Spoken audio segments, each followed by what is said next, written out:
Son las 10:10. Bueno, perfecto.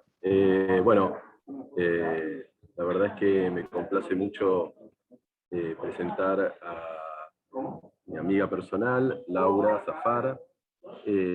Laura Zafar es médica psiquiatra, especialista en neuropsiquiatría y medicina psicosomática en Estados Unidos. Actualmente es vicedirectora de psiquiatría del Hospital y Centro Médico Lahey y profesora adjunta en la Escuela de Medicina de Harvard. Además es codirectora del curso anual de neuropsiquiatría de Harvard y es coeditora del libro de texto Neuropsychiatry and Behavioral Neurology, Principles and Practice, que se acaba de salir hace muy poquito. Y además, ella no lo puso acá en el currículum que mandó, pero debo decir la parte más importante, que fue residente, jefa de residentes e instructora en el Hospital Parmenio Piñero, que ese debía ser el más destacado, ¿no? de todas las distintas cosas de tu currículum, pero bueno. Obviamente. No. Bueno, le damos la bienvenida y la verdad que estoy orgulloso, digamos, y un honor muy grande de poder escuchar su charla acá en el capítulo. Así que bueno, adelante, Laura. Muchas gracias, Eduardo. Un placer para mí, gracias por invitarme, me vas a hacer llorar. Por supuesto, el Piñero fue una experiencia fantástica, me acuerdo vívidamente de muchísimos momentos y muchas cosas que aprendí. Así que un saludo, no sé si alguien de acá está ahora trabajando ahí. Y Eduardo fue mi senior resident y jefe de residentes ahí. Y hemos ido a correr por Palermo juntos, etcétera, etcétera. Bueno, vamos a ver a compartir la pantalla. Abrí 2 charlas porque lo que pensé es empezar como una introducción muy rápida de la introducción a la neuropsiquiatría de la esclerosis múltiple antes de pasar a empezar los tratamientos psicofarmacológicos, para que me parece que va a ser importante para que entiendan. ¿Pueden ver ahí mi pantalla o todavía no?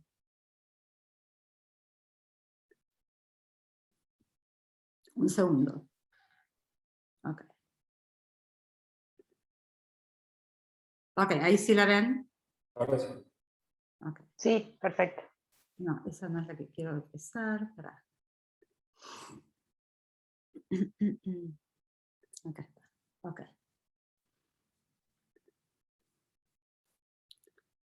Ok, perfecto. A ver, déjame sacar un poquito.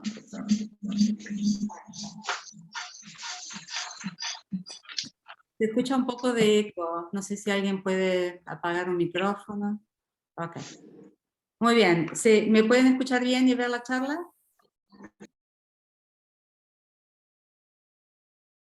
Hola, ¿sigo? Sí, perfectamente. Adelante, perfectamente. Vamos a empezar entonces con una introducción muy general.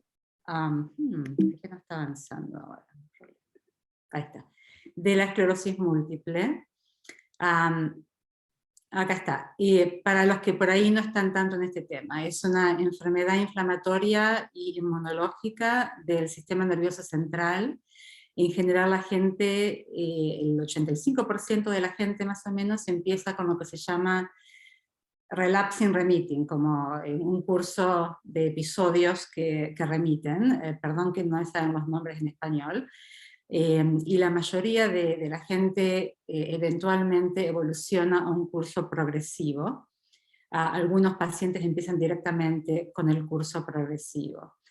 Tiene lesiones en la sustancia blanca y la sustancia gris, lesiones corticales y subcorticales. Y esa es una de las cosas interesantes en el último par de décadas de la esclerosis múltiple, que se la consideraba una enfermedad subcortical, una enfermedad de la sustancia blanca, y con los avances en resonancia magnética se aprende más y más de las lesiones de esclerosis múltiple, y se va cambiando la explicación de cuáles son los mecanismos patofisiológicos, y también de cuáles son los factores que pueden explicar los síntomas físicos y psiquiátricos que tiene. En la patofisiología hay una interacción entre inflamación y inmunidad, tanto en las células T como las células B, la microglía, todos tienen partes. Las lesiones son de mielinización, y de neurodegeneración, de inflamación. Hay distintos tipos de lesiones que no voy a dedicarme a eso ahora. Esta es una tabla que habla de los distintos tipos de lesiones, cómo se los ven en la resonancia magnética. Y los voy a comentar muy rápidamente de nuevo porque tienen implicancia también para los síntomas cognitivos y emocionales. Lo que se llama las lesiones T2 hiperintensas, que son como muy visibles, ¿no? Y es lo primero que ves en MRI para el ojo menos entrenado, digamos. Se usan para el diagnóstico, pero no son específicas en el sentido de qué significan en la patofisiología. Puede ser edema, inflamación, gliosis, que hubo lesión axonal, etc. Las lesiones T1 hipointensas, que se ven como unos pequeños circulitos negros, ya empiezan a tener más significación y más especificidad, representan una lesión del axón, y pueden ser transitorias, pero si persisten después de 6 meses o más, implican que hay una pérdida de ese axón y tienen mayor correlación con disabilidad clínicamente. Después están las lesiones que se enfatizan, y de nuevo, perdón si no las palabras adecuadas. Hay un eco. María Virginia, parece que es tu micrófono. Ahí está. Las lesiones que se enfatizan con el contraste, que implican inflamación corriente, inflamación actual, disrupción de la barrera brain-sangre, y hay extravasación del contraste, y eso implica también que eso está pasando durante la enfermedad, obviamente, no solamente durante la MRI, la resonancia magnética. Y después lesiones de atrofia cerebral, que implican obviamente que hay una pérdida de células del sistema nervioso. Y lo más interesante, o lo más nuevo relativamente, es el tema también de las lesiones en la corteza, que se empezaron a ver con las MRI de 3 teslas, pero se ven aún mejor con la MRI de 7 tesla. Y que están subclasificadas ahora en distintos tipos de lesiones corticales y tratando de entender qué significan. Y que correlacionan aún más con disabilidad tanto física, pero también cognitiva. Y después voy a hablar de esto en un momento. Okay.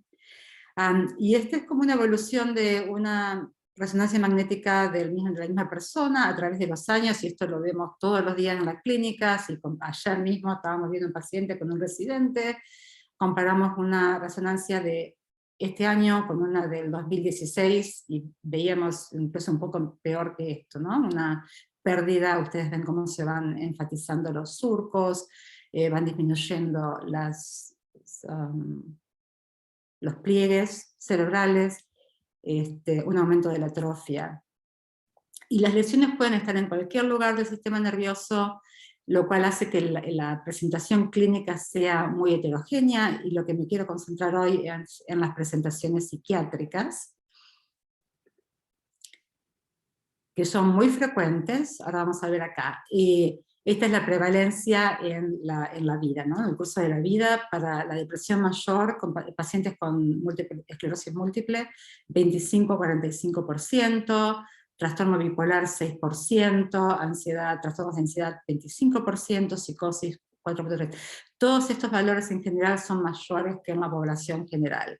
Y esto no es común, digamos, en enfermedades neurológicas. Una de las maneras de conceptualizar esto es que históricamente hay enfermedades que nos tocaron a los psiquiatras, enfermedades que les tocaron a los neurólogos, pero si pensamos en el cerebro como el sitio donde movemos los brazos y manejamos la vejiga, pero también el sitio donde pensamos y sentimos, digamos, ¿no? Que tiene sentido que estas enfermedades tengan igual proporción, básicamente, de síntomas físicos y psiquiátricos, pero bueno, los neurólogos históricamente, para muchas, Parkinson, disease, epilepsia, esclerosis múltiple, obviamente, porque las habilidades que ellos tienen, le han prestado más atención a los síntomas físicos, y ahora está como en el último par de décadas, por lo menos en Estados Unidos, más y más haciendo énfasis en los síntomas psiquiátricos de las enfermedades neurológicas.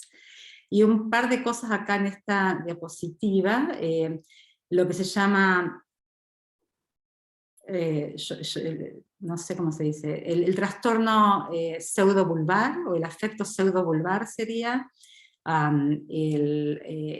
reír y llorar patológicamente, en español, que es lo voy a hablar después, pero básicamente es un trastorno del afecto sin correlación o con poca correlación con el estado de ánimo. Es como una disociación entre el estado de ánimo y el afecto que la persona muestra.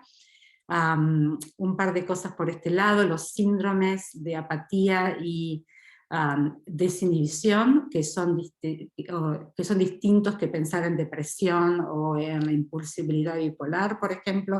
Entonces, cómo empezar a pensar y estar como conscientes de estas diferencias que podemos ver clínicamente y que implican también que el tratamiento puede tener que ser distinto. Y después, para todos los que hacen psiquiatría de consulta, digamos, y también neuropsiquiatría, cómo siempre estar presente de los trastornos médicos que pueden modificar la presentación de los trastornos psiquiátricos, como trastornos del sueño y el dolor. Quiero dejar tiempo para hablar de psicofarmacología, voy a saltar un montón de cosas acá. La otra cosa que quiero mencionar antes de saltar a psicofarmacología es que además de pensar en cómo se puede presentar el paciente con depresión, ansiedad, trastorno bipolar, psicosis, trastorno pseudovulvar, tratar de pensar también cuando vemos un paciente neuropsiquiátrico o médico, cuáles son los mecanismos que pueden estar causando o influyendo en esa presentación. Entonces yo lo llamo a eso el qué es lo que está presente, y el cómo es el mecanismo detrás de lo que está presente. Aquí, para la esclerosis múltiple, por supuesto un paciente puede tener concurrentemente una enfermedad psiquiátrica, como depresión mayor, esquizofrenia, etc.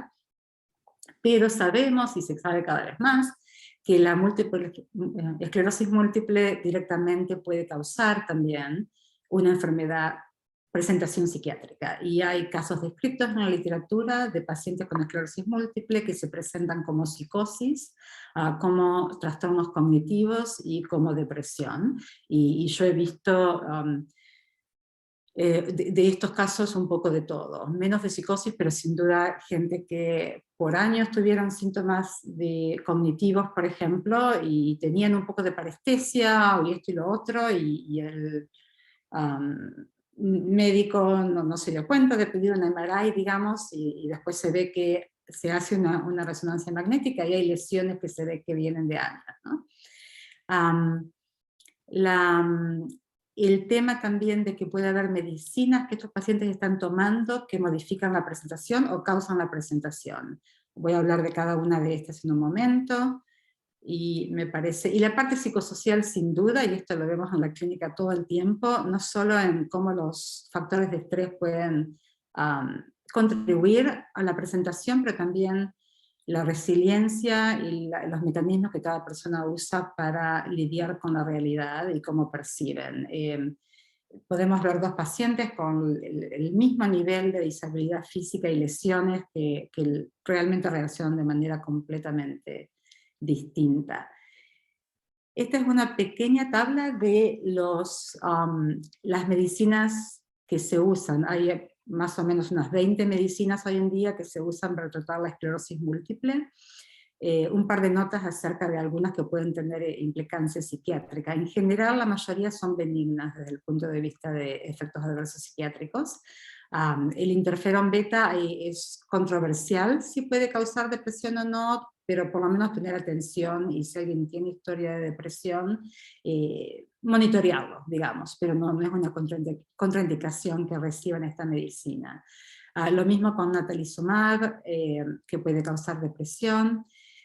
Y fingolimod, el último es interesante saberlo porque puede pasar, y me ha pasado a mí con un paciente, que puede causar prolongación del intervalo QTc en el electrocardiograma, y si le da citalopram, etcétera, medicinas que sabemos pueden causar eso, puede ser una interacción negativa.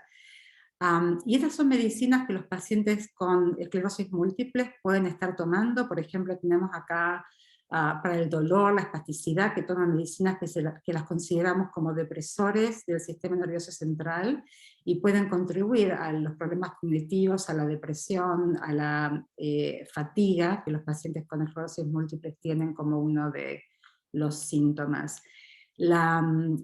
Para los problemas urinarios a veces toman medicinas con acción anticolinérgica, que por supuesto también contribuye a los problemas, o puede contribuir a problemas cognitivos.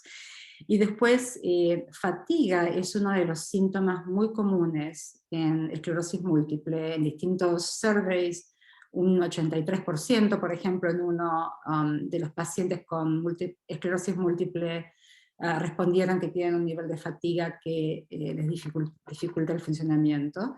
Entonces, hay medicinas como el modafinil y el armodafinil, a veces amantadina, o estimulantes derivados de la anfetamina o el metilfenidato que están tomando, que pueden ayudarlos con la fatiga. Eso es otro tema, digamos, hay estudios que dicen que sí, otros que no, pero además pueden, por supuesto, causar ansiedad, hiperactivación, insomnia, hasta manía y psicosis. Y por último, los glucocorticoides se dan comúnmente a estos pacientes, sobre todo para las enfermedades de inflamación aguda, reciben infusiones intravenosas de glucocorticoides y pueden tener reacciones, como todos sabemos, depresión, ansiedad, bipolar, manía, insomnia, agitación, etc. Y sin duda esto lo vemos en la clínica. Y lo manejamos en general, obviamente no es contraindicación, necesitan en esos momentos recibir los glucocorticoides, pero lo manejamos con medicinas, por ejemplo, un antipsicótico atípico. Por ejemplo, yo he tenido, un par de pacientes han respondido bien tomando quetiapina, no crónicamente, pero empiezan con la infusión de glucocorticoides. Y después, obviamente, todos estos factores se están en una persona, cada persona tiene una mezcla de todos estos factores. Y acá voy a dejar de compartir esto, y voy a pasar a la otra para hablar ahora de psicofarmacología. Díganme si estoy como hablando muy rápido, o si me están entendiendo bien, para tener una idea de cómo va. Va muy bien, Laura, muy claro. Ok, bárbaro. Cualquier cosa, no estoy viendo el chat room, el chat box, así que si hay algo ahí, por favor avísame, interrumpime, no hay problema. Sí, sí, claro, yo lo voy mirando. Ok, muy bien. Entonces vamos a hablar un poco de directamente lanzarnos a la psicofarmacología. ¿Para qué lado? Ahí está. Muy bien. Empezando con la depresión. Voy a ir como yendo ahora por los distintos trastornos que puede presentar una persona con esclerosis múltiple y lo que sabemos de la psicofarmacología. Para algunos de los trastornos, por ejemplo, depresión, hubo algunos estudios. Para otros, trastornos cognitivos, hubo varios estudios. Pero para ansiedad, para trastorno bipolar, para psicosis, no hay estudios, ¿no? Y ahí es donde yo discuto por ahí qué factores tenemos en cuenta cuando tratamos a estos pacientes en la clínica, que pueden ser un poquito distintos, son cosas de sentido común clínico, ¿no? Pero un poquito distinto, o haciendo énfasis en cosas un poco distintas que haríamos énfasis si estamos viendo un paciente joven sin enfermedad neurológica, con psicosis, digamos. Entonces, volviendo a la depresión. Una cosa interesante acá es que en el 1964, 65 y 69, son estos tres estudios muy pequeños, son los primeros estudios que hay de antidepresivos para tratar depresión en la esclerosis múltiple. Una cosa interesante es que en esos momentos no había las medicaciones específicas para esclerosis múltiple que tenemos ahora, y había observaciones clínicas de reporte de un caso de, este paciente que tengo con esclerosis múltiple y depresión mejoró en general, no solo para la depresión, pero en general con un antidepresivo, ¿no? Entonces estaba esa pregunta, ¿pueden los antidepresivos tratar la enfermedad en general, los síntomas físicos y los síntomas psiquiátricos. Entonces esta es una serie, case series, serie en inglés, una serie de 7 casos, no es realmente un estudio, ¿no? De pacientes que, según el autor, Komesarov, y ven ustedes que son todos muy cortitos, ¿no? 2 meses máximo, menos, 2 o 3 semanas, respondieron en síntomas físicos y psiquiátricos, depresión, a tranilcipromina. Después, un año después, estos 2 autores, en el mismo, este es en el Lancet, responden con un estudio un poquito más grande, doble ciego, controlado por placebo, que usando de nuevo tranilcipromina, y dicen, no, probamos esto que dijo el doctor Komesarov, y no hubo diferencia entre el grupo placebo y el grupo tratado con tranilcipromina. De nuevo, poca duración, podemos discutir si tiene sentido que estén observando cómo responden los pacientes a síntomas psiquiátricos y físicos, desde un punto de vista transitorio, digamos, podrían responder también a algunos de los síntomas físicos, porque con la inflamación estos pacientes tienen fatiga y se mueven menos y están más lentos física y cognitivamente. El tranilcipromina puede tener un poco de efecto estimulatorio, o sea que puede haber algún efecto al corto tiempo de que algunos síntomas mejoren, ¿no? Como observación, pero no como algo válido para tratamiento. El tercero, con imipramina, un tricíclico, 2 meses, no encontró ninguna diferencia significativa. Y esto es para dar una idea de esos estudios muy breves, muy básicos, digamos, una carta al editor en el Lancet. El tercero, el de imipramina, para mostrarles un poco cómo eran los cuestionarios, ¿no? Preguntando si están las piernas, y los brazos, y el habla, y los ojos afectados, y también el estado psicológico, antes del tratamiento, y al mes, y a los 2 meses. O sea que muy rudimentario. Un tema interesante relacionado con esos estudios tempranos es que ahora se está volviendo, ahora digo la última década, se está volviendo a prestar atención a tratar de pensar, ok, en cuál es la patofisiología de la esclerosis múltiple y de acuerdo a eso qué medicaciones tienen sentido dar, pero tratar de no disociar tanto lo psiquiátrico con lo físico-neurológico, ¿no? Entonces, ejemplos de cómo en la esclerosis múltiple puede estar alterada, ¿verdad? La transmisión serotoninérgica por la enfermedad en sí o noradrenérgica, como tal vez, por ejemplo, un estudio abierto, o sea que no muy científico, pero como por ejemplo el escitalopram tal vez puede reducir los relapses, ¿no? Los nuevos ciclos de MS.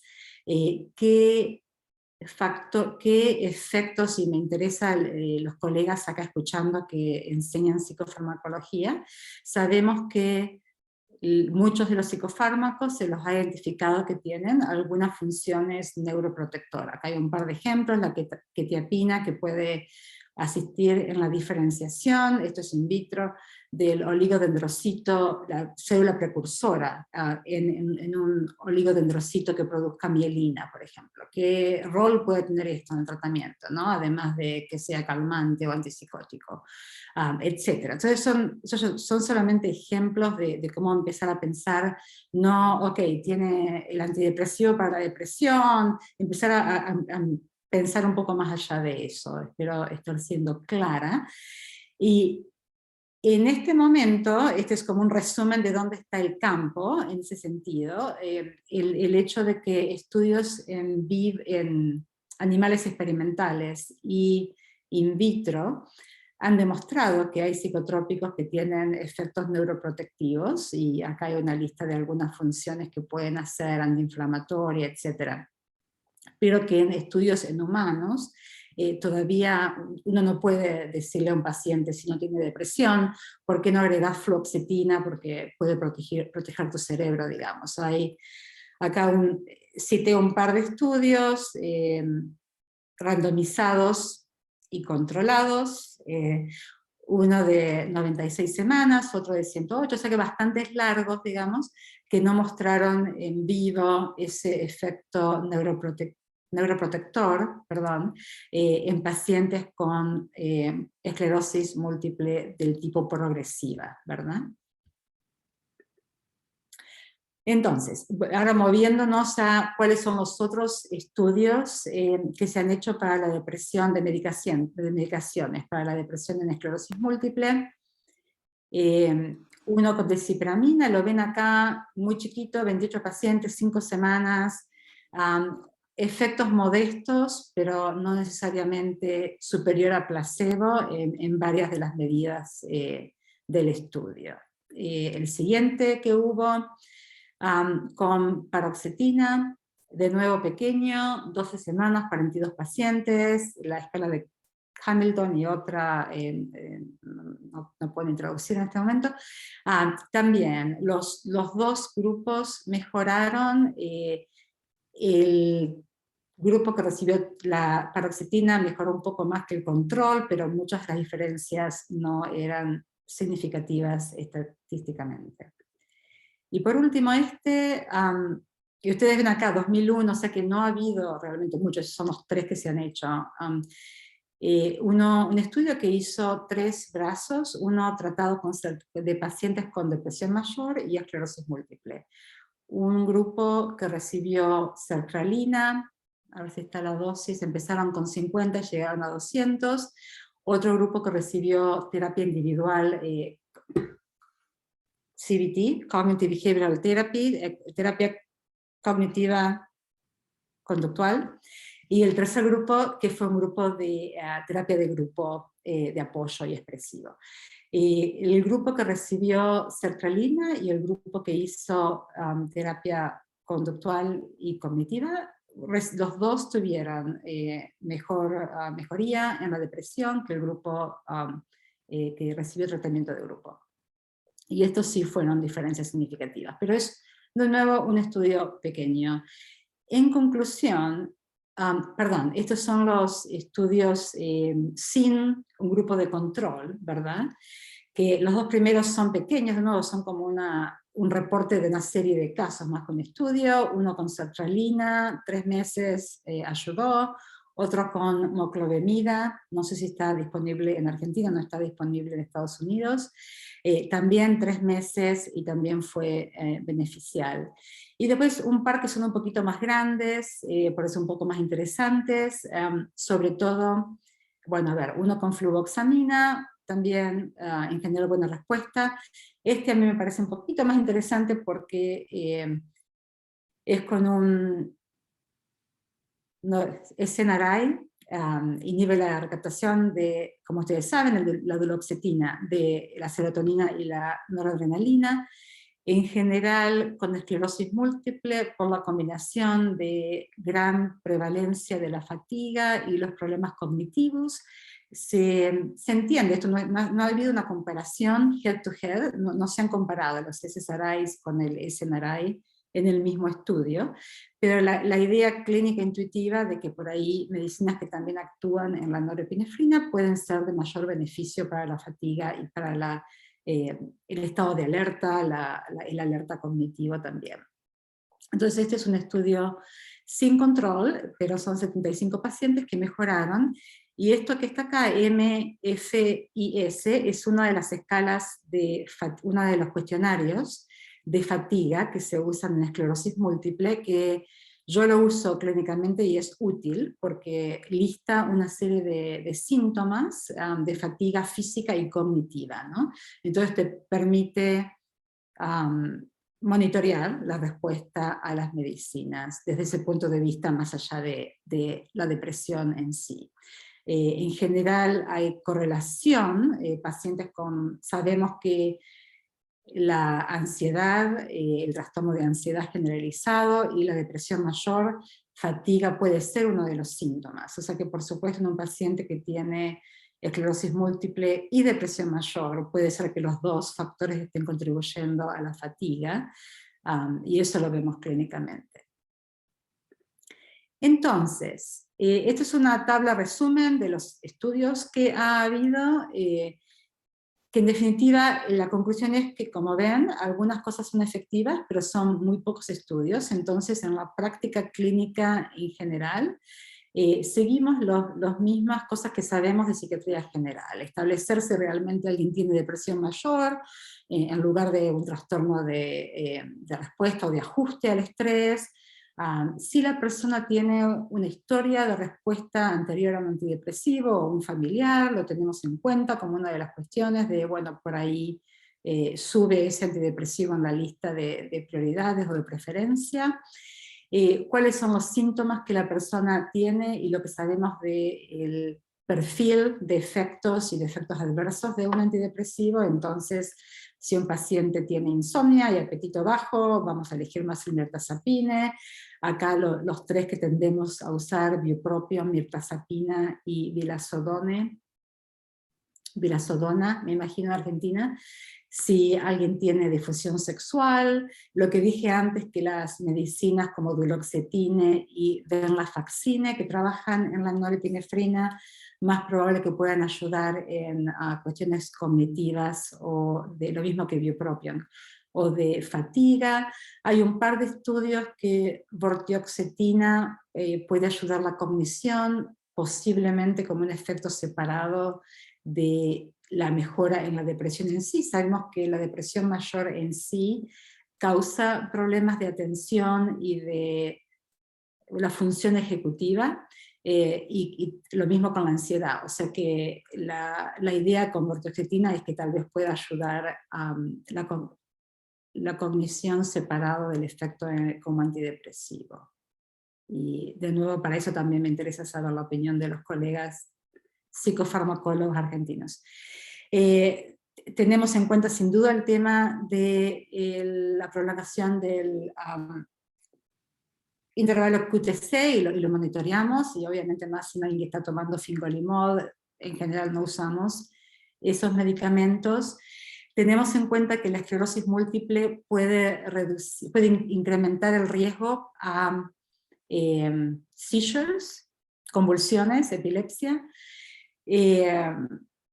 De todas maneras, el bupropion es una medicina que usamos porque puede ser de mucha ayuda, porque puede aumentar la energía, etc. Tiene algunas razones para elegirlo. En la esclerosis múltiple no va a aumentar, no empeora lo que se llama restless leg syndrome, el síndrome de las piernas inquietas, que las medicinas que actúan en la serotonina sí la pueden empeorar. O sea que seguimos usando bupropion a pesar de ese riesgo. Lo usamos con la forma XL, es en Estados Unidos, súper extendida, que disminuye el riesgo. Tuve a lo largo de los años 2 pacientes que tuvieron un primer seizure, que yo les estaba prescribiendo esta medicina. En uno de los casos el paciente también estaba en un tricíclico y también tomaba alcohol, o sea que había varios factores mezclados ahí. Después, en general los tricíclicos no son en general una buena alternativa, porque son anticolinérgicos, porque pueden ser sedantes, etc. Sin embargo, hay pacientes con esclerosis múltiple que tienen dolor neuropático, que tienen insomnia y que tienen incontinencia urinaria. Entonces hay veces que algunas medicinas suben un poco a la escalera de cómo las elegiríamos, ¿no? De acuerdo a estos síntomas específicos en esclerosis múltiple. ¿Podemos dejar, si tienen preguntas, hacerlas ahora antes de que pase otro tema, o mejor las juntamos al final? Si no, sigo con el siguiente trastorno. Mejor las juntamos. Sí, por ahora no hay preguntas, así que si te parece bien continuar, las vamos juntando al final. Dale. El trastorno bipolar, como dije al principio, más frecuente en esclerosis múltiple que en la población general, pero no hay estudios de uso de estabilizantes del ánimo o antipsicóticos atípicos para el trastorno bipolar en esclerosis múltiple. Algunos factores que tomamos en cuenta más especialmente en esclerosis múltiple son, número uno, principal, el tema cognitivo. ¿Cuáles de los estabilizantes del ánimo tienen menos riesgo cognitivo? En general, el valproato, el ácido valproico, y el litio se consideran un poquito más negativos desde el punto de vista cognitivo que, por ejemplo, la motrigina. O la motrigina. En general, siempre la idea de usar la dosis menor que sea efectiva. Con el tema del litio, otra cuestión es la poliuria como efecto adverso, que en pacientes con trastorno de esclerosis múltiple que tienen síntomas urinarios, pueden ser incontinencia urinaria o overactividad de la vejiga, obviamente es un problema mayor, ¿no? Todas las medicinas psiquiátricas, de pacote, antipsicóticos, todas las que causen aumento de peso, obviamente son un problema para todos los pacientes. En un paciente con esclerosis múltiple que está en un estadio más avanzado, que tiene menos movilidad, menos posibilidad de hacer ejercicio y de luchar, digamos, contra la ganancia de peso, tenemos eso también como más presente que en psiquiatría general, tal vez. De los antipsicóticos, ya hablé de la prolongación del intervalo QTC, el tema de lo motor, ¿no? En general, las medicinas que tienen menos antagonismo de los receptores dopaminérgicos D2 van a ser un poco más benignas en causar rigidez, en dañar la marcha, ¿no? Los pacientes con esclerosis múltiple tienen riesgo de caídas, ¿no? Entonces tratar de monitorear eso, y sin duda lo he visto esto también clínicamente, y un paciente que vino a mí tomando risperidone mejoró muchísimo motoramente, tenía síntomas de temblor y de rigidez por la esclerosis múltiple, y en adición el risperidone estaba contribuyendo a eso. El tema de la fatiga, obviamente si un paciente está particularmente afectado por la fatiga, elegir medicinas que son menos sedantes, etc.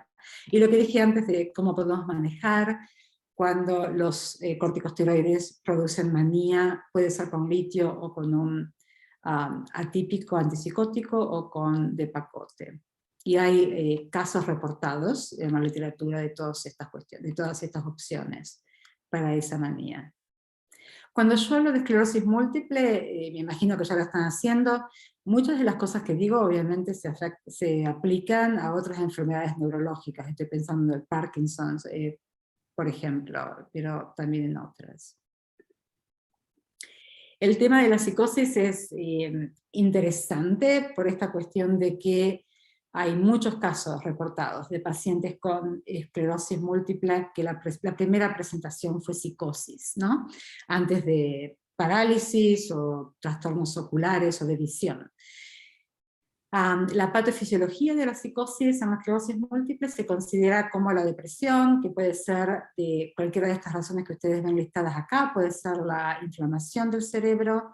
Muchos de los casos reportados en la literatura fueron esta presentación severa de esclerosis múltiple que puede tener a veces como una presentación, no es la más común, pero algunos pacientes se pueden presentar con una esclerosis múltiple diseminada, digamos, ¿no? en el cerebro, con muchas lesiones inflamatorias agudas a la vez, y esos pacientes frecuentemente tienen algunos síntomas psicóticos. En la localización, lesiones en los lóbulos temporales, más probable que causen psicosis que en otros lóbulos del cerebro. Eso no es poco común en general con síntomas psiquiátricos.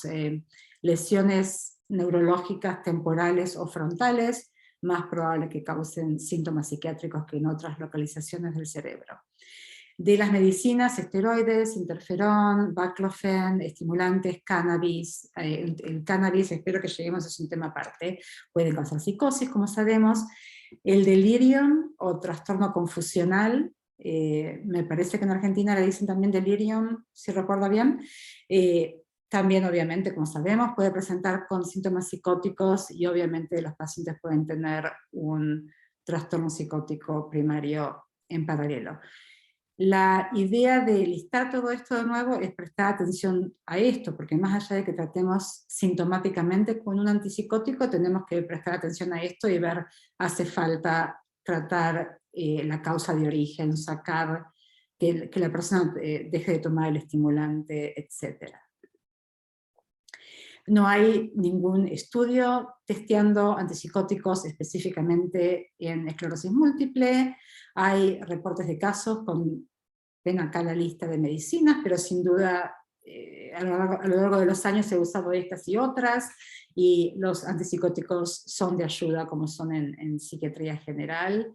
Ya dije cómo tener en cuenta más la cuestión extrapiramidal, la cuestión del riesgo del síndrome metabólico, como lo tenemos siempre.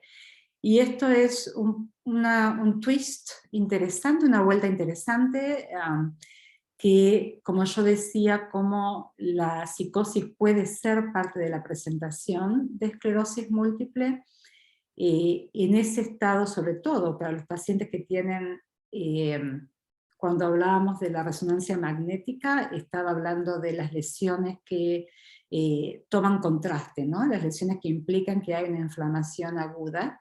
Si un paciente tiene psicosis, sobre todo si fue de desarrollo agudo, combinado con un estado de lesiones inflamatorias cerebrales, en ese caso el tratamiento con una infusión de corticosteroides puede ser parte del tratamiento. O sea que por un lado estaba diciendo pueden causar psicosis, pero en este escenario clínico donde hay una psicosis que puede ser causada por la inflamación, podemos tratar sintomáticamente con antipsicóticos, pero el paciente también puede precisar corticosteroides intravenosos, y hay varios casos reportados donde respondieron a esta combinación.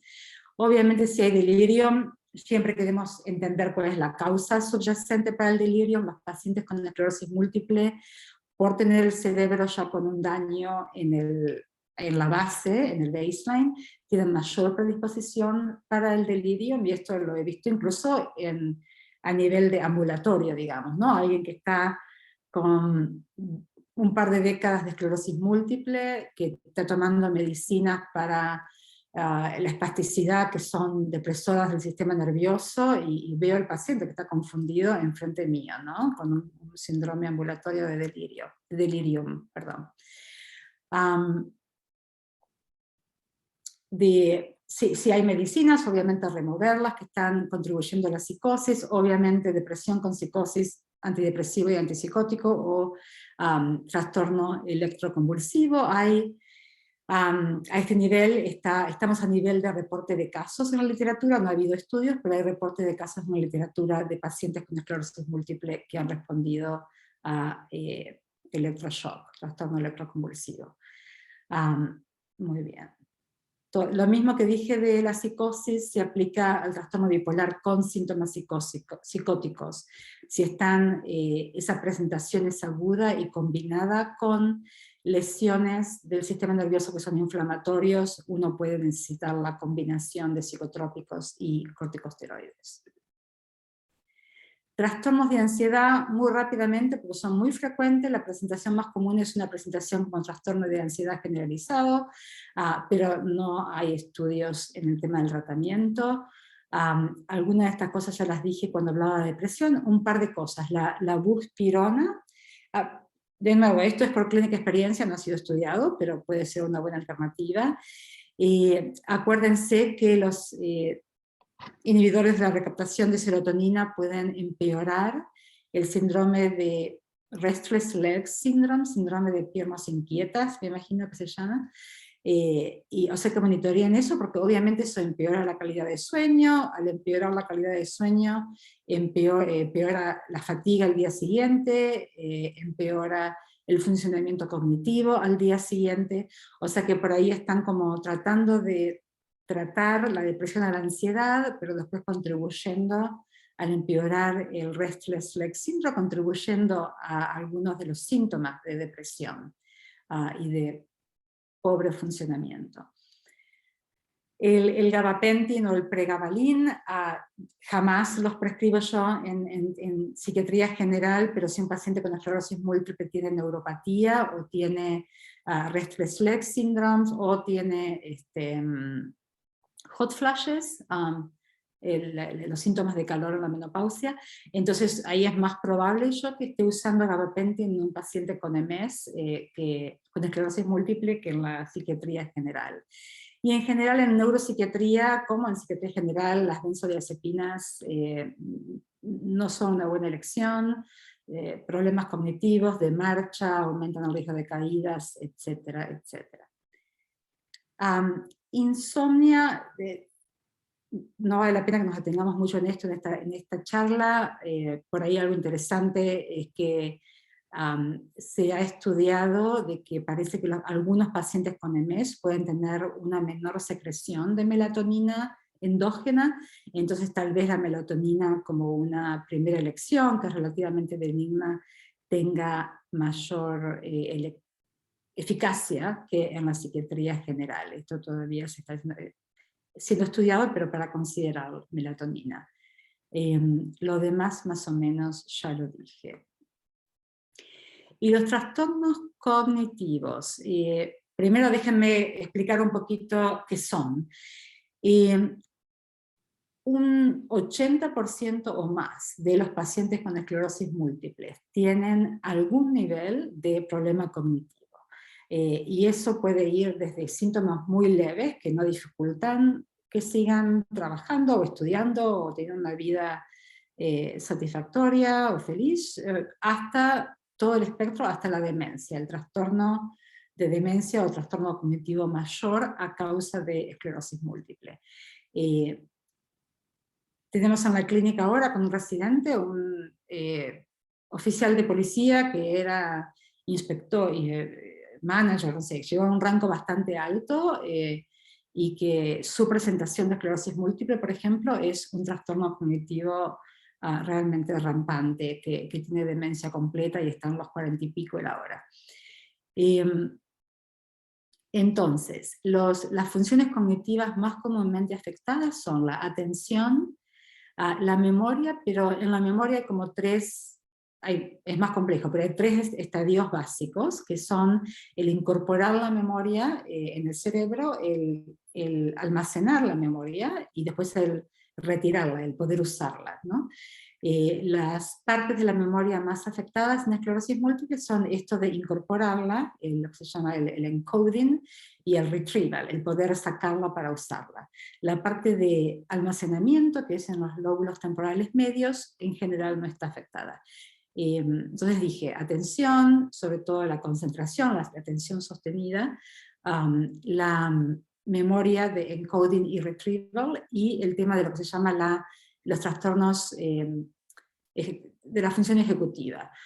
Planear, organizar, hacer como shifting de la atención de una cosa a otra y poder mantener igual todo esto, esta complejidad en el cerebro a la misma vez, trastornos de la función ejecutiva. Y por último, trastornos de la velocidad cognitiva, la velocidad con la que procesamos información. Entonces, la presentación más común de un paciente con MS desde el punto de vista cognitivo es que tengan problema con todo esto y clínicamente se ve como que el lenguaje está bien, el nivel de conocimiento está bien, la memoria la tienen ahí adentro, pero les cuesta, tenés que darle como clues para que les salga la memoria. Los podés ver, se puede ver la parte de procesamiento, de velocidad, como que están más lentos, como que tenés que tener una cita de 1 hora en vez de media hora para sacar la misma información, ves esta bradifrenia. Como que les cuesta más organizarse, y tenía un paciente yo que venía como con un planner, como un libro de citas, y tenía que manejar todo y anotar todo para funcionar, o sea que les lleva más esfuerzo hacer lo mismo. Uno de mis pacientes es un colega, un psiquiatra que tiene 63 años, pero ha tenido esclerosis múltiple desde los 30, y bueno, tuvo que retirarse de la profesión antes de lo que quería. No, porque sigue siendo inteligente, sigue sabiendo psiquiatría, psicofarmacología, tiene muy buenas aptitudes interpersonales, pero el mismo trabajo de clínica le llevaba 15 horas en vez de 8, digamos, ¿no? Por la fatiga, por esta lentitud cognitiva. Entonces, esas son las presentaciones muy rápidamente. Desde el punto de vista del tratamiento, importante tratar la esclerosis múltiple. Este es otro de los temas que yo decía, donde se está empezando a no separar tanto los síntomas físicos de los neuropsiquiátricos. En el pasado, cuando se probaba una medicina nueva para la esclerosis múltiple, no se incluían en los estudios cuestionarios sobre síntomas de ánimo y síntomas cognitivos o pruebas cognitivas. Y ahora más y más se están incluyendo test cognitivos, ¿no? Como para ver si el paciente mejora, si hay diferencia antes y después de la medicina que trata la esclerosis múltiple. Entonces, tratar la esclerosis múltiple es parte de, por ahí no en el momento, no es el resultado, pero a largo tiempo de prevenir esa declinación, esa atrofia cerebral que veíamos, esas lesiones en la sustancia gris y la corteza que veíamos al principio. Después tratar obviamente toda la enfermedad obstructiva pulmonar, respiratoria, no sé cómo se dice en español, tratar todas estas cuestiones que pueden causar problemas cognitivos, desde el hipotiroidismo, etc. Reducir los factores que pueden causar enfermedad cerebrovascular, que es en general una corriente concurrente, ¿no? Un paciente va envejeciendo con esclerosis múltiple y va sumando posiblemente lesiones vasculares, cerebrovasculares.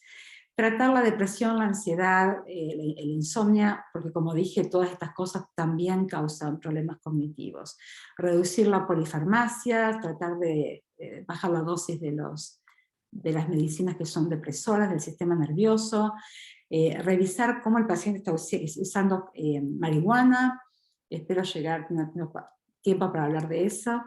Existe lo que se llama, no sé cuánto se hace en Argentina, la rehabilitación cognitiva, hay distintas escuelas de esto, pero básicamente es ayudar al paciente a usar medidas de adaptación, en general preferentemente que sean como ecológicamente significativas, que se adapten a su trabajo, a su escuela, etc., acomodaciones en la escuela, doble tiempo para los tests, por ejemplo. Si un paciente con esclerosis múltiple en la evaluación neurocognitiva se vio que el tiempo de respuesta está duplicado, que le lleva el doble, ¿no?, a hacer cosas.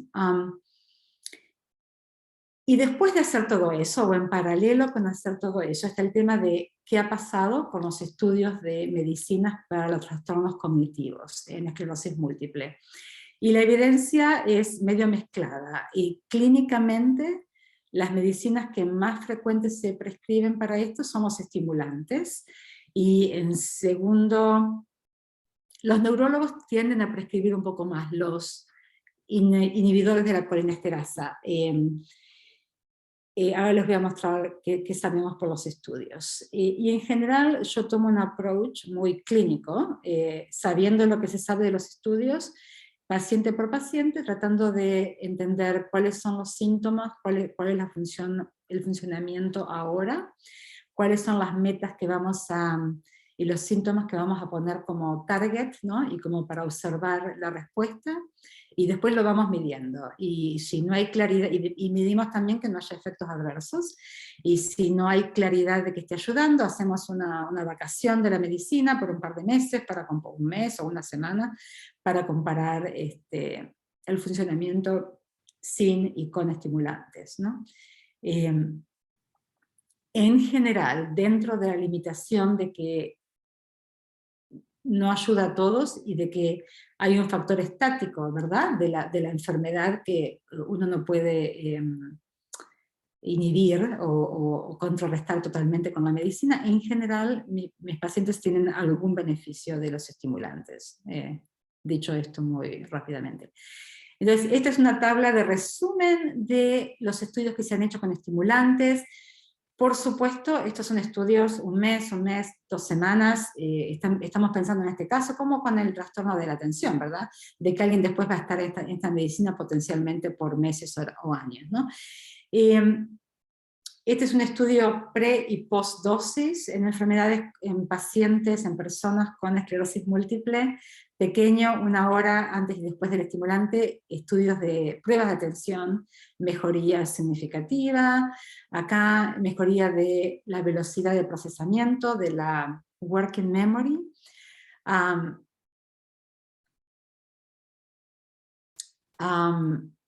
etcétera. Ahí tienen los detalles. En general, yo empiezo con una dosis baja, ya sea de metilfenidato o de anfetamina, y voy monitoreando. Podemos hablar más de eso si quieren.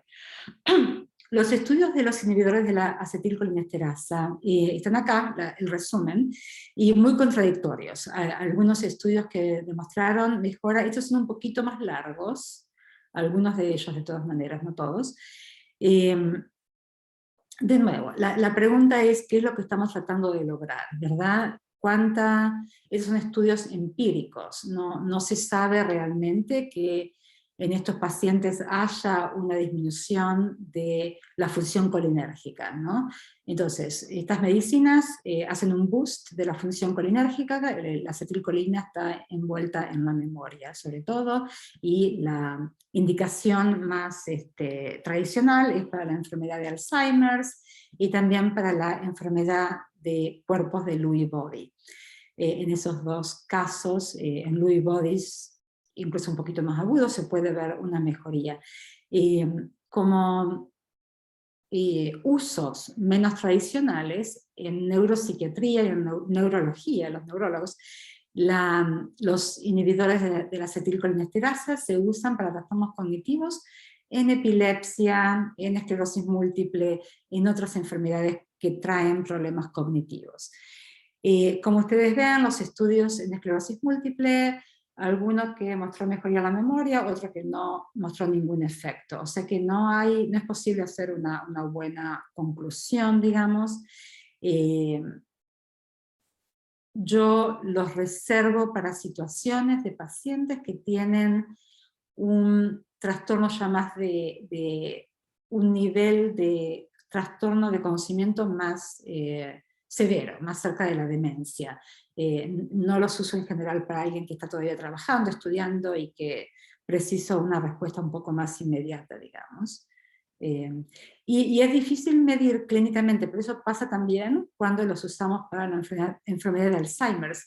No siempre ves la diferencia clínicamente. Muchas veces se los usa por una cuestión más general, de que se supone que no pueden dañar y que se supone que pueden dar un poco de protección procolinérgica, y podemos discutir, me interesaría ver sus opiniones sobre eso y cómo los usan ustedes.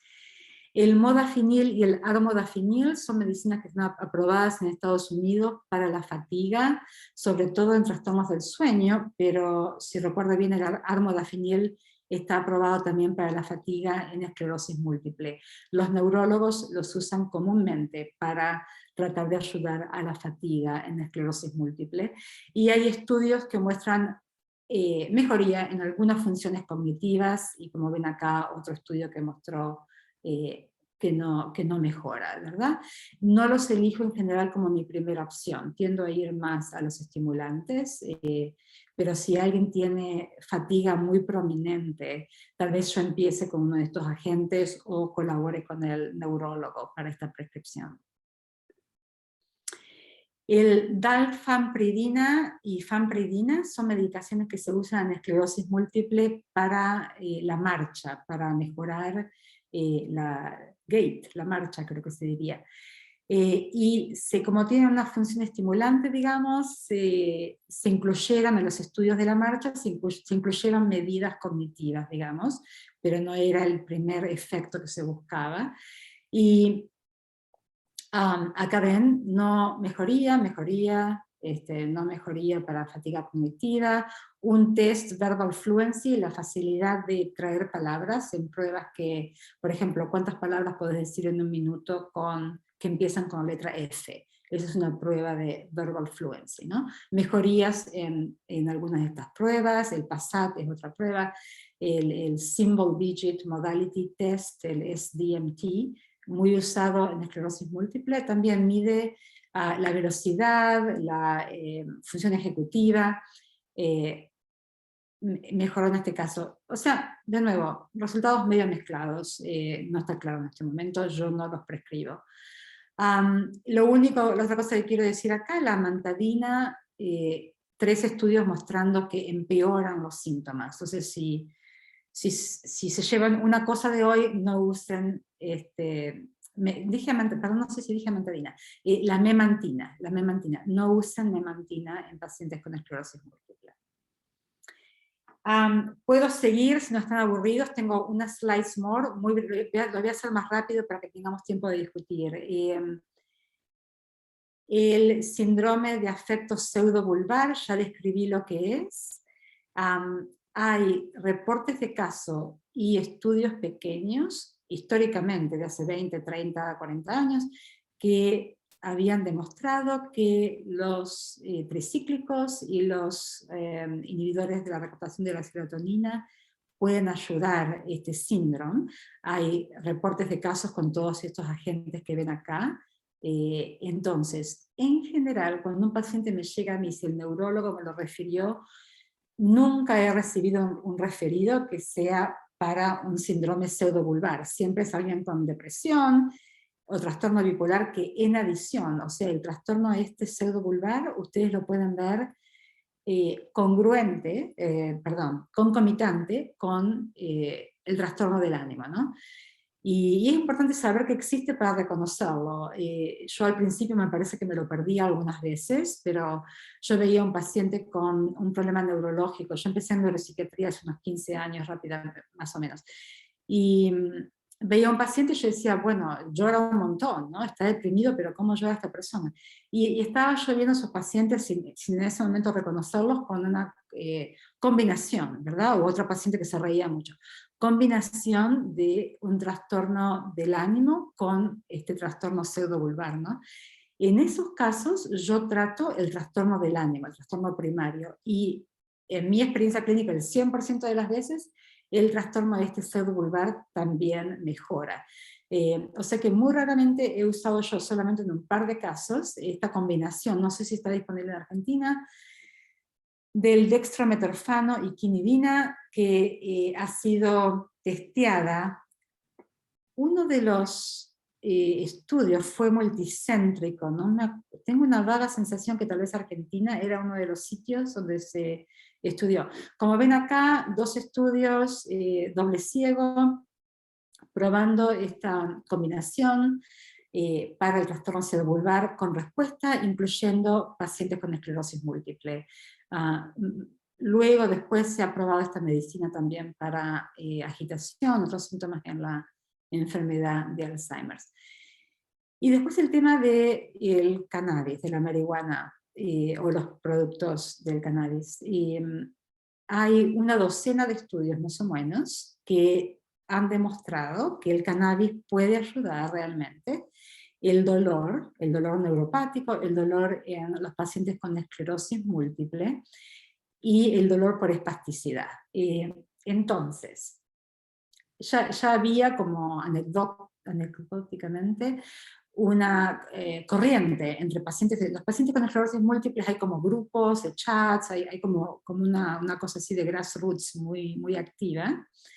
Entonces muchos pacientes lo estaban usando así como anecdóticamente antes de que hubiera estos estudios, pero se validó todavía el uso más. Entonces un gran porcentaje, hubo una encuesta recientemente entre pacientes de esclerosis múltiple acá en Estados Unidos, no me acuerdo el porcentaje, pero digamos un 50% de los pacientes habían usado alguna vez, y no sé si tengo acá esa citación, pero un estudio incluso hace como 10 años en Inglaterra, que ya en ese momento un gran porcentaje de pacientes con esclerosis múltiple estaban usando marihuana para sus síntomas.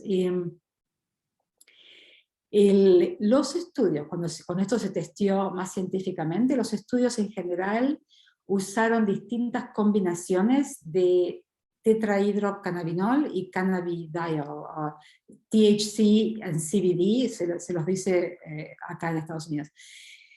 No hay entonces una recomendación que le podamos dar a los pacientes de qué porcentaje usar. Y psiquiátricamente lo que importa en general es más el THC y la cantidad.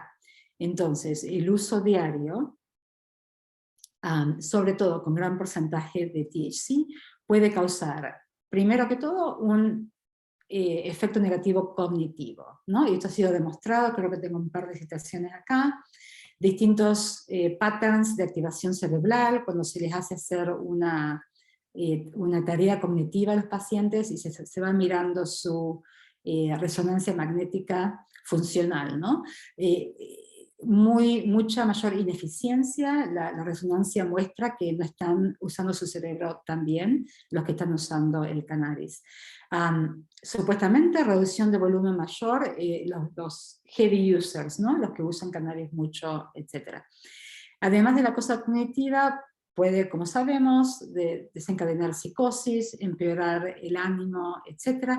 Y puede causar un síndrome de apatía y de anedonia, que si lo combinamos con la fatiga que estos pacientes con esclerosis múltiple, y estas cuestiones las he visto, y en general lleva como una tarea de desarrollar una relación con el paciente, y educar, y convencer, y darles otras maneras de combatir la ansiedad, si están usando cannabis para la ansiedad, de diferenciar realmente cuánto están usando cannabis realmente para la espasticidad, para el dolor, y cuánto están como cubriendo síntomas psiquiátricos, ¿no? Entonces toda esta tarea clínica artística que todos hacemos con nuestros pacientes.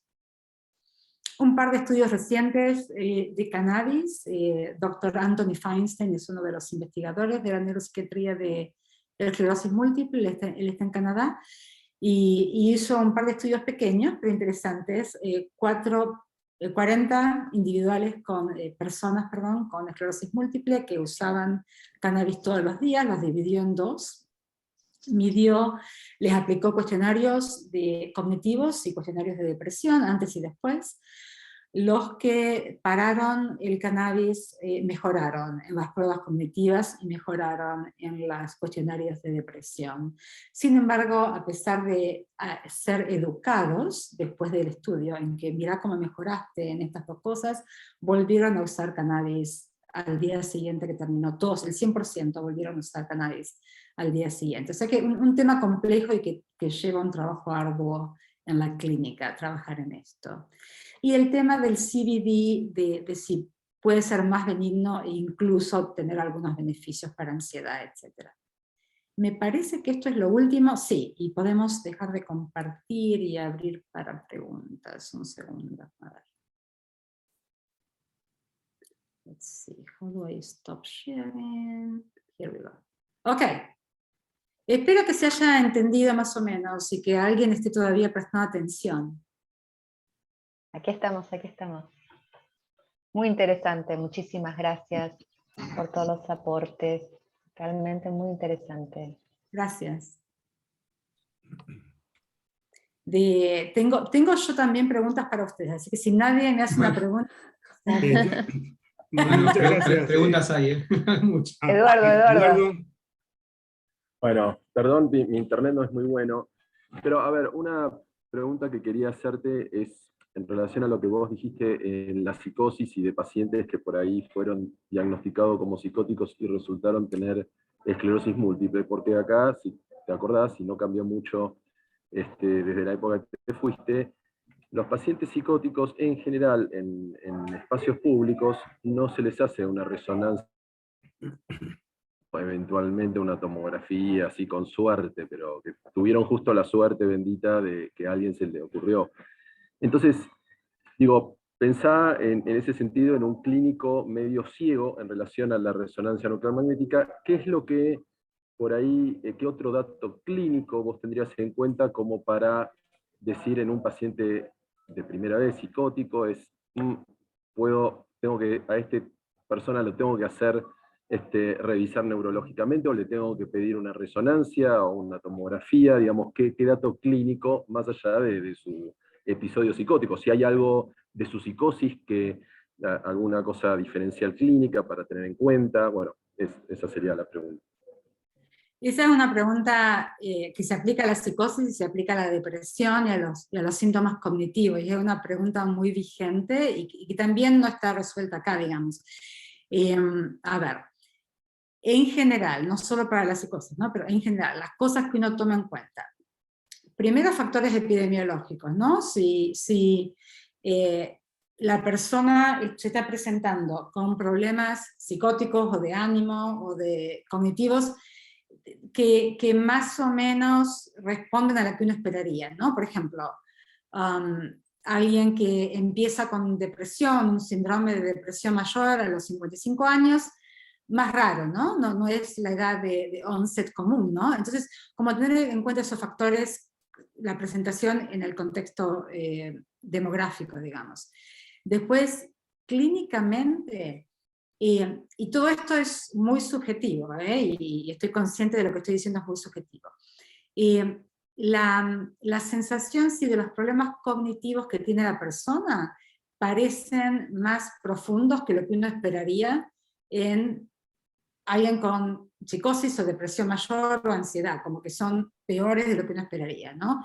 Si hay cualquier síntoma, hacemos como un review of symptoms, se llama, es común en Estados Unidos, que es como, más allá de enfocarte, ok, la persona viene con depresión, vamos a explorar la depresión, vamos a explorar la historia psicosocial, el review of symptoms es hacer como un rundown de una lista de síntomas, a ver si hay otros síntomas acompañantes que no vayan con ese síndrome, ¿no?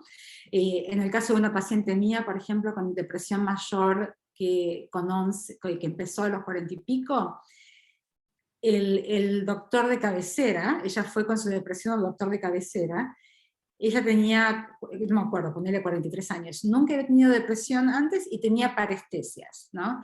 Entonces el médico clínico, esta mujer siempre fue muy activa, nunca la vi con depresión, y tiene parestesias, y le pidió el MRI y bingo, tenía estas lesiones de esclerosis múltiple, ¿no? En la resonancia magnética. Entonces, esto del review of symptoms, ¿no? De pensar que hay más dolor de cabeza de lo que yo esperaría, hay alguna parestesia, hay más fatiga.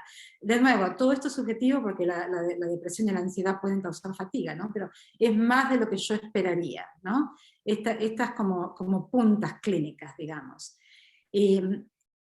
Si decidís, me parece que no hay suficiente sospecha como para pedir una neuroimagen, ver cómo responde el tratamiento, ¿no? Y si ves que no está respondiendo bien, bueno, por ahí no lo pedís al principio, pero a los 3 meses pedir la MRI. Yo creo que depende del ambiente donde uno esté trabajando, esto pasa en todos lados, acá también se deben internar pacientes. Hubo un estudio, no tengo los detalles en mi mente ahora, pero hubo un estudio hace unos años, no me acuerdo el diseño, pero era un estudio como retrospectivo, creo, de pacientes internados en un hospital psiquiátrico, y cuántos de esos habían tenido en realidad un trastorno neuropsiquiátrico, ¿no? Había sido esclerosis múltiple, y era un porcentaje interesante, no era, viste, un 0.5%, lo tendría que buscar para hablar más precisamente. O sea que esto creo que todos lo seguimos perdiendo, ¿no? Nos seguimos equivocando.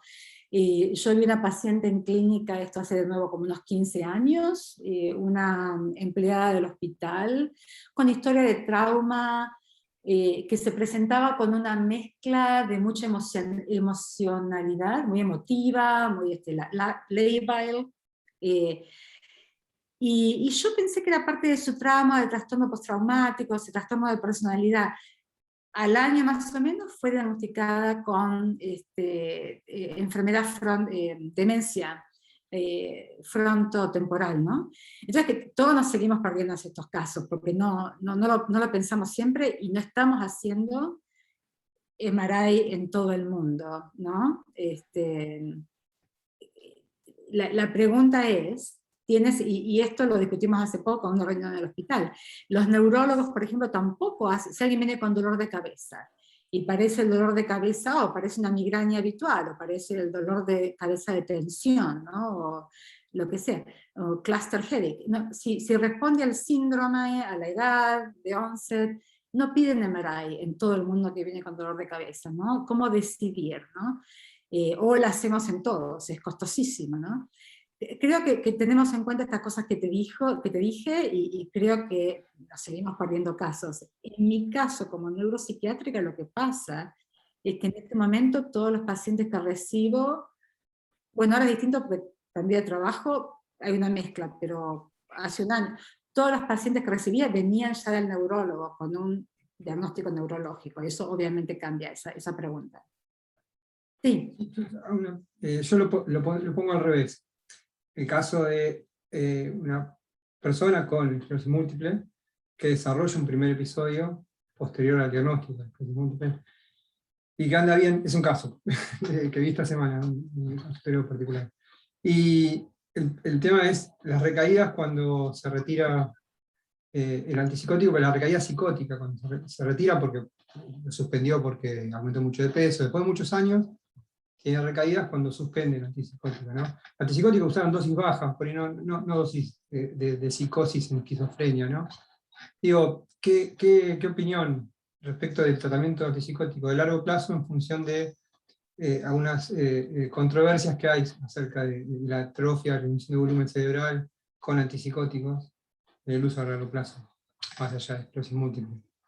Sí, yo creo que eso se aplica también a otras enfermedades neuropsiquiátricas, ¿no? Y sabemos estadísticamente que la psicosis, la frecuencia es más alta en la esclerosis múltiple que en la población general, pero caso por caso, para cada paciente es difícil saber, podemos tomar cosas cronológicas, ¿no? Como fue el onset, hay lesiones temporales, podemos tomar algunas ideas de si creemos que en este caso la psicosis es primaria o es secundaria a la esclerosis múltiple. No, por ejemplo, aumenta cuando hay inflamación cerebral, ¿no? Hay ciertas cuestiones que podemos pensar, ¿no? De que, bueno, en este caso parece que es más probable secundario a la esclerosis múltiple, pero es difícil, ¿no? Caso por caso diferenciar eso. Entonces, eso es una manera lateral de responder a tu pregunta, ¿no?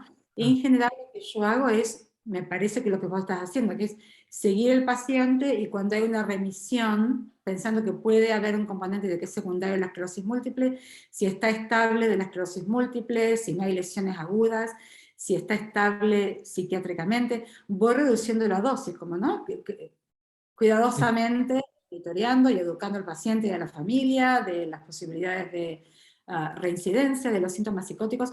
O sea que trato de reducir la dosis y de sacar el antipsicótico si se puede. En general, estoy pensando en dos casos completamente opuestos, por ejemplo, un paciente joven que se presentó con onset de esclerosis múltiple, creo que tenía 32 años, ¿no? De esta presentación masiva que te decía, ¿no? Con lesiones diseminadas en todo el cerebro, con inflamación, internado y con psicosis, ¿no? Sí, en mi el paciente. bueno, Claro, sí. En el caso de él, siguió con mucho problema cognitivo, siguió con mucho enlentecimiento, que le costaba hacer las cosas, pero la psicosis bajó, digamos, remitió, perdón, y gradualmente le fue retirando el antipsicótico y siguió bien. ¿No? El caso opuesto, otra paciente con esclerosis múltiple y psicosis que cada vez que lo traté de bajar, empezó un poquito de nuevo con paranoia y bueno, lo volví a subir. O sea que no hay es Claro, el mismo claro.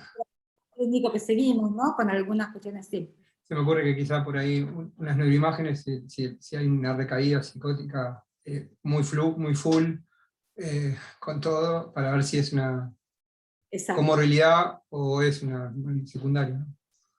Totalmente de acuerdo con eso, y eso se aplica también a la depresión, de nuevo, si es un paciente con esclerosis múltiple depresión, si es una depresión leve, no.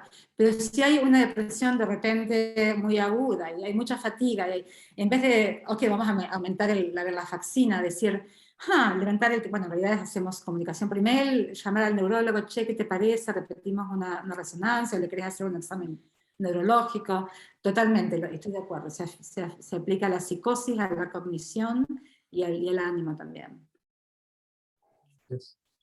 ¿Puedo hacer una pregunta? Laura, en una de las diapositivas mostrabas vos algo que yo ya había escuchado, la mirtazapina bloquea la entrada del virus a la célula, y muy interesante lo de los corticoides, que pueden causar psicosis, pero al mismo tiempo pueden tratar la psicosis porque reducen la inflamación, ¿no es cierto? Y después otra cosa que me pareció interesante, la memantina, que tiene mucha eficacia en la demencia tipo Alzheimer, en la esclerosis múltiple no, la puede empeorar, ¿no? Y no, yo no tengo una buena explicación de por qué, digamos. Tendría que volver a los estudios y disectarlos a ver cuánto explican la razón para eso de la memantina. Pero se trató, se volvió a tratar, se trató una tercera vez y ahí dijeron, bueno, ya está, no probamos más, porque se replicó, ¿verdad? La observación, además de un estudio.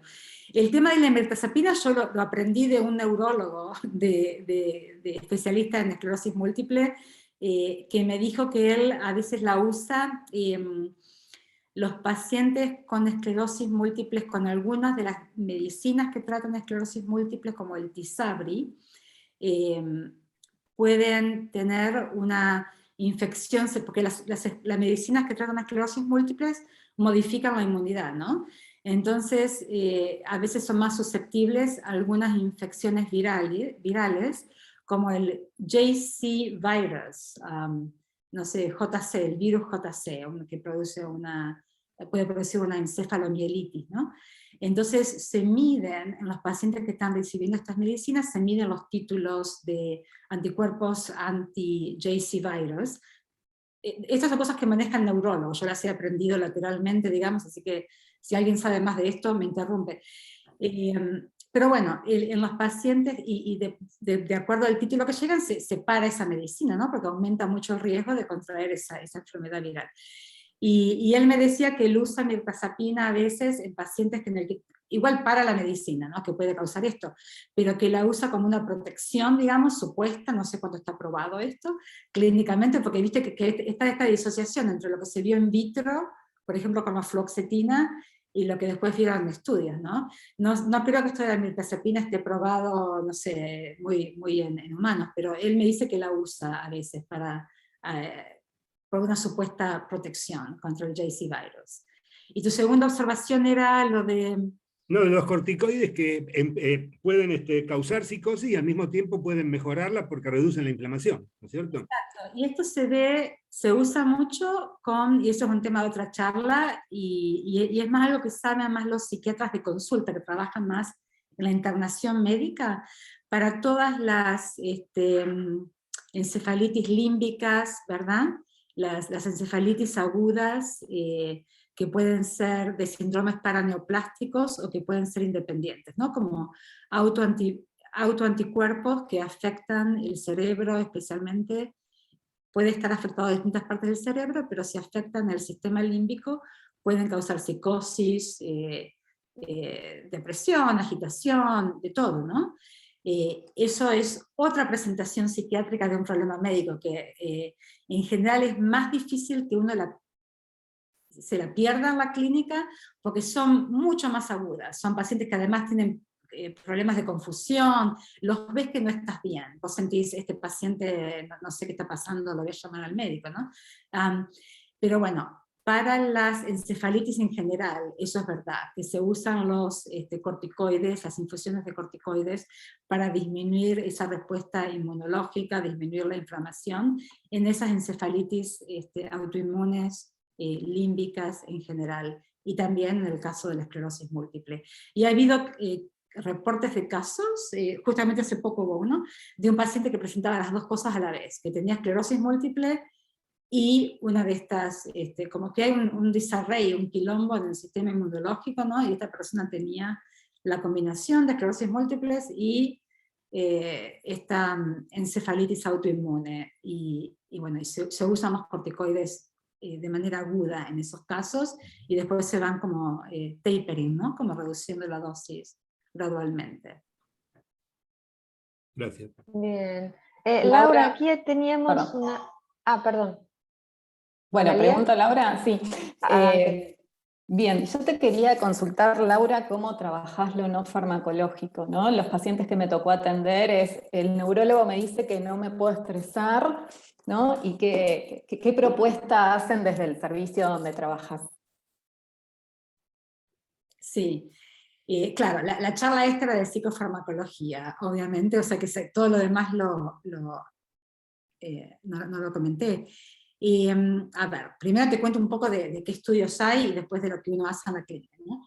De tema de estudios no hay muchos, pero hay algunos, digamos, con terapia cognitiva conductual, ¿no? Para ansiedad y para depresión, terapia Acceptance and Commitment Therapy, no sé si le dice terapia de aceptación y compromiso, me imagino. Terapias de mindfulness, ¿cómo le dicen a mindfulness? Mindfulness. Ok, Sí. está Igual. el anglo, ¿cómo se dice? El anglo-spanish. Terapias de mindfulness, hay muy pocos, como 2 o 3 de cada uno, ponele, ¿no? Hay un par de estudios de terapia de psicología positiva, ¿no? O sea que todos estos estudios han demostrado beneficio para depresión y ansiedad en pacientes con esclerosis múltiple. Más allá de, o sea que podés usar cualquiera de estas intervenciones, ¿no? Más allá de esta cuestión de qué intervenciones usar, hay algunas cuestiones de clínicas de la psicoterapia, ¿no? Una es el tema de, eso se aplica a la esclerosis múltiple y a trabajar con pacientes con enfermedades neurológicas en general, ¿no? Que estás vos tratando la depresión, la ansiedad, etcétera, ¿no? Pero también estás trabajando en la adaptación, ¿no? En cómo vivir con algo que es estático o con suerte, que puede estar empeorando, ¿no? Con la enfermedad de Parkinson es muy... con las demencias sin duda, con esclerosis múltiple también. Varias cosas en relación a esto.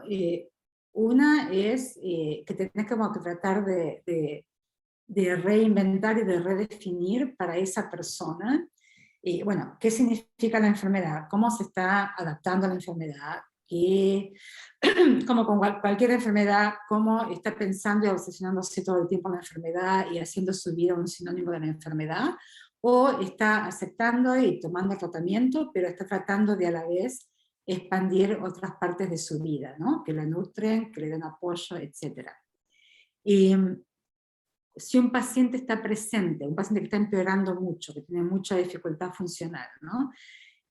Se te presenta con cómo no voy a tener pérdida de esperanza, ¿no? Si estoy como muerto en vida, ¿no?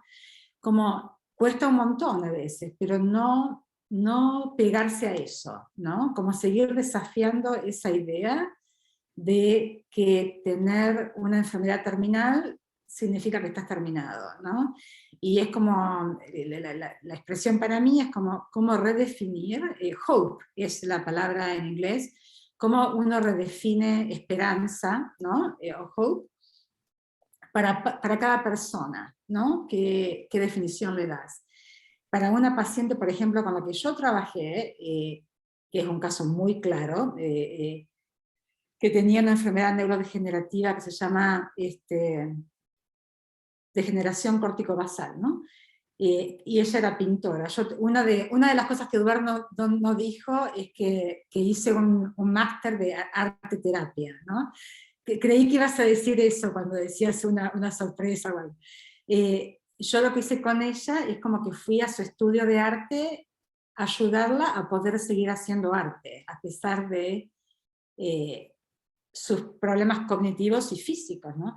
Y para ella eso era hope, ¿no? Poder seguir haciendo arte. Y eso duró 6 meses y después ya está, ¿no? Pero fue significativo para ella. Eso es un caso extremo, porque lo digo porque me encantó y porque fue muy importante.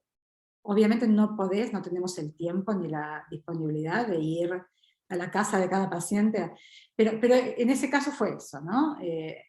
Yo podía y me interesó y es lo que... Pero con cada paciente es eso, definir el tema de acompañar con una enfermedad que dura desde los 20 hasta la muerte, ¿no? ¿Qué significa acompañar y redefinir hope y redefinir adaptación en cada estadio? ¿Qué significa cómo tomas una elección como doctor, ¿no? De qué sombrero usás en cada cita, de cuánto educás, de cuánto puede ser bueno para cada paciente educar, cuánto para cada paciente puede ser bueno ignorar, ¿no? Y un poco de denial a veces viene bien, ¿no? Podemos hablar mucho más de eso, no sé si tienes más preguntas, voy a parar porque estoy hablando mucho. No, pero bueno, el peso también de este tipo de intervenciones, digo, más allá de lo farmacológico, Un es peso importante. Sin duda tiene que estar presente. Y también, O sea que es como el tema de trabajo de equipo. O sea, está la parte farmacológica, la parte de psicoterapia, la parte de rehabilitación cognitiva. En general, hay carencia de todo en Estados Unidos. Hay carencia de psiquiatras, de psicoterapeutas, de profesionales de la rehabilitación cognitiva. Pero es importante que estén, que trabajen específicamente en cómo adaptarse cognitivamente, que es distinto de cómo adaptarse psicológicamente. Y el neurólogo, ¿no? Obviamente. O sea que, y ahí hay más, ¿no? Pero esos son como 4 básicos. Los otros pueden ser especialistas en sueño, porque hay un porcentaje muy alto de trastornos del sueño. Urólogos para el tema de vejiga, que tiende a ser muy, muy molesto, influye mucho en la ansiedad, en el funcionamiento, en varios de mis pacientes. Era la ansiedad de tener que ir todo el tiempo a orinar y no, etcétera. Bueno, es todo otro tema. Etcétera, el tema de un equipo. Bien, gracias, Laura.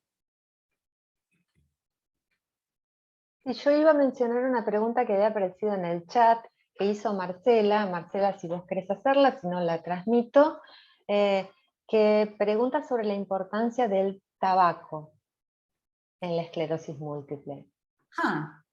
Lo que puedo decir sobre eso es que está nombrado como uno de los factores de riesgo, digamos, para la esclerosis múltiple. No sé bien, Marcela, si querés decir más, capaz que vos sabés más. Sí, en realidad me parecía como que era un factor de riesgo importante y me llamó la atención que no lo hayas nombrado, por eso te preguntaba un poquito tu experiencia con estos pacientes.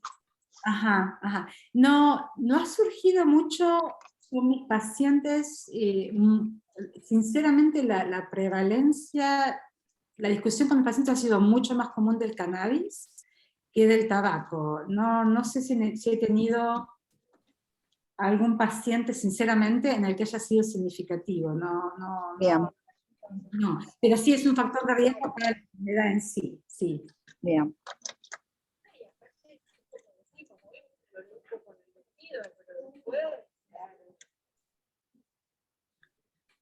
Me da... Ok, yo iba a hacer una pregunta yo.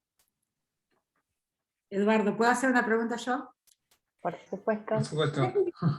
Me da curiosidad cuando, desde el punto de vista de lo que ustedes piensan de la psiquiatría en Argentina, como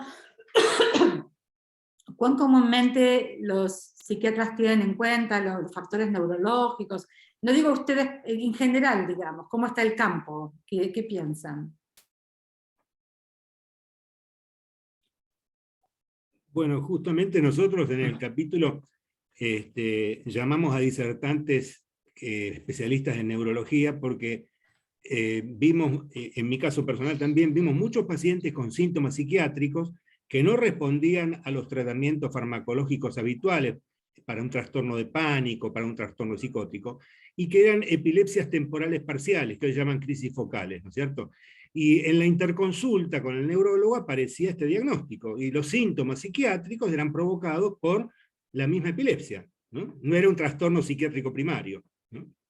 Absolutamente, en ese caso 100% el tratamiento es tratar la epilepsia, y a veces tenés que agregar un psicotrópico, pero 100% si hay epilepsia activa causando los síntomas, tratar la epilepsia es lo primero que hay que hacer, sí.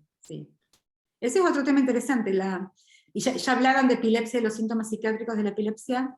Sí. Sí, pero ese justamente era un tema que te quería preguntar, porque acá, si bien nosotros lo tomamos muy en cuenta, pero lo que a veces existe acá en la Argentina es como una cosa media sesgada según el que lo relata, el que da la charla, o qué sé yo, en donde o nada es epilepsia o todo es epilepsia.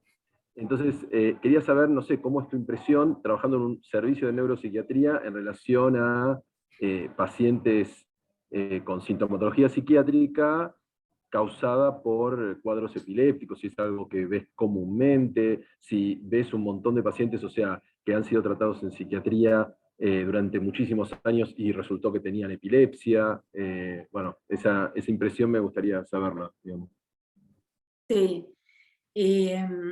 La última parte, déjame pensar, no creo que la haya visto tanto, de ver muchos pacientes que hayan sido tratados como psiquiátricos y que al final fuera epilepsia.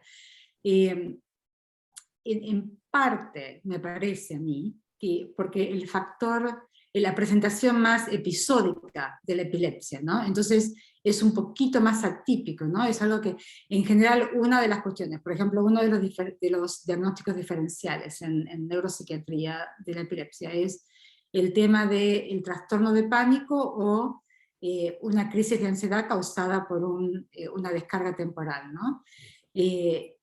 Esa es una que puede por ahí aparecer más como tratado como trastorno de pánico psiquiátrico.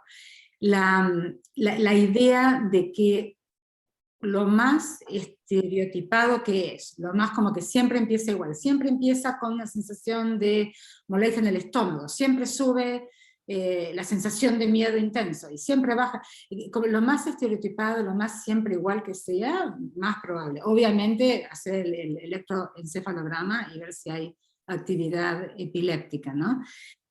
La parte se pone más complicado para, en mi opinión, para pacientes que tienen descargas anormales en el electroencefalograma, incluyendo posiblemente temporales, pero que no sean descargas claramente de un seizure, ¿no? De un, ¿cómo se dice seizure? Como de una convulsión. Como que no Una convulsión. Sí, sí, sí. Que es, ahí es donde se pone más, y estas discusiones están en el servicio de neuropsiquiatría con algunos pacientes. ¿Cuánto tiene un EEG anormal, ¿no? Pero no está teniendo descargas? ¿Cuánto un EEG anormal puede estar causando síntomas psiquiátricos? Y es un tema controversial, donde hay distintas visiones y donde se han hecho estudios, que no los he revisado en mucho tiempo, ¿no? Pero estudios, algunos apoyando que los síntomas psiquiátricos pueden ser, y otros disputando que los síntomas psiquiátricos pueden ser a causa de... Y de nuevo, estoy hablando específicamente de esas descargas, porque el EEG es cuando es anormal, pero no de descarga, y si alguien que sepa más de EEG que yo, que hable, pero es muy no específico, ¿verdad? Y puede haber muchos pacientes con un EEG anormal, pero no de descarga epiléptica, que estén bien, ¿no? Que no tengan síntomas, ni físicos neurológicos, ni psiquiátricos, ¿no? Entonces, ¿cómo sabemos cuánta significación darle cuando un paciente con síntomas psiquiátricos tiene uno de esos EEG anormal? Si sabemos que debe haber por ahí en la población general mucha gente con esos EEG anormales que no tienen síntomas psiquiátricos, ¿entendés? O sea que no es un tema que esté settled, no es un tema que esté definido cuál es la postura, y va caso por caso. Sí, yo quería por ahí agregar a la confusión general, ¿no? Mi impresión es que la interfase entre lo neurológico y lo psiquiátrico se complica en tanto es menos específico lo neurológico o menos demostrable, y más persistente o ligado a cuestiones de personalidad, sea lo psiquiátrico. No sé si me explico. Es decir, de pronto personas que están en la consulta con larga historia de tratamientos psiquiátricos que no resultan, por ejemplo, se plantean algunos síntomas, por ejemplo, crisis pseudo convulsivas o ausencias o cambios en la conducta a modo desinhibitorio, como para pensar, por ejemplo, una frontotemporal.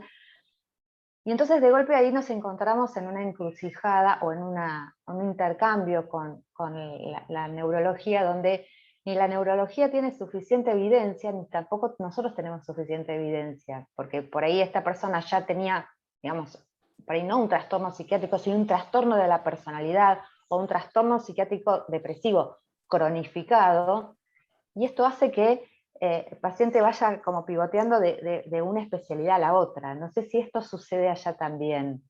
Sí, justamente iba a agregar sobre el tema de los trastornos epilépticos no convulsivos. Acá se los llama PNS, Psychogenic Non-Epileptic Seizures, convulsiones no epileptiformes, ¿no?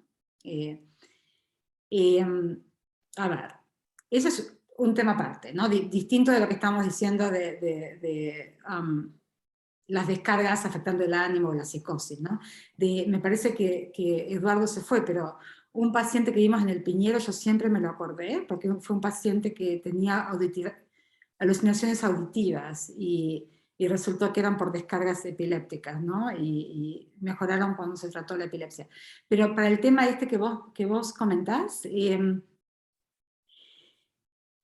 se entiende que la prevalencia de esos trastornos epilépticos no convulsivos es mucho más alta que lo que creemos, ¿no? que lo que se ha sabido hasta ahora.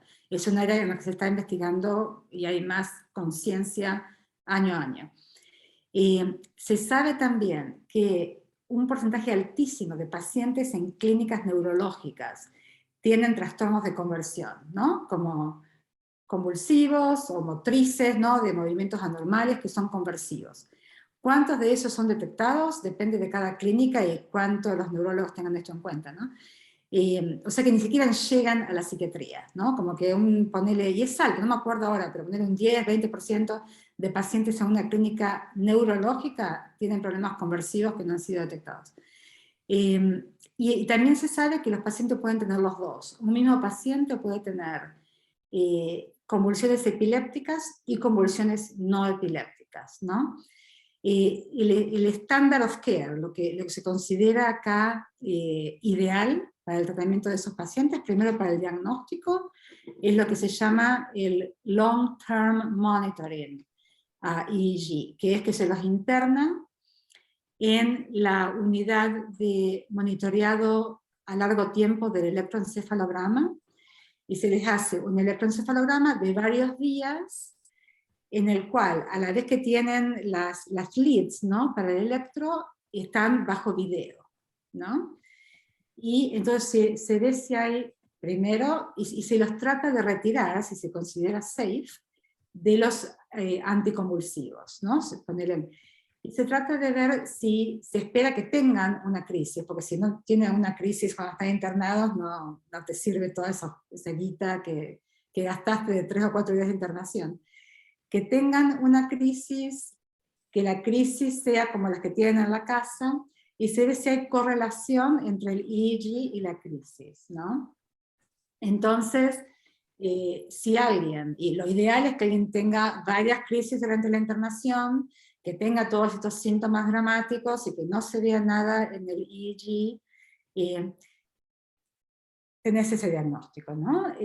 Por supuesto también tenés que tener la opinión del neurólogo si puede ser que haya además comorbidamente un trastorno epiléptico real, ¿no? Entonces empieza a conocer un buen diagnóstico. Obviamente hay casos que clínicamente ya sabes que no hace falta hacer la internación. La internación se reserva cuando hay casos que clínicamente es muy difícil ver, ¿no? Si esto es epilepsia o no.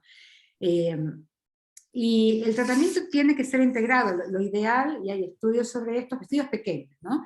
Pero es que haya como un envolvimiento del neurólogo en dar esta devolución de que no hay epilepsia eléctrica, pero a la vez no decirle al paciente no tenés nada, ¿no? Como tratar de involucrar una explicación que de alguna manera explique, porque hay evidentemente un trastorno cerebral, hay alguna manera en la que el circuito neuronal de los movimientos, ponele, fue involucrado, ¿no? En esta presentación psiquiátrica, ¿no?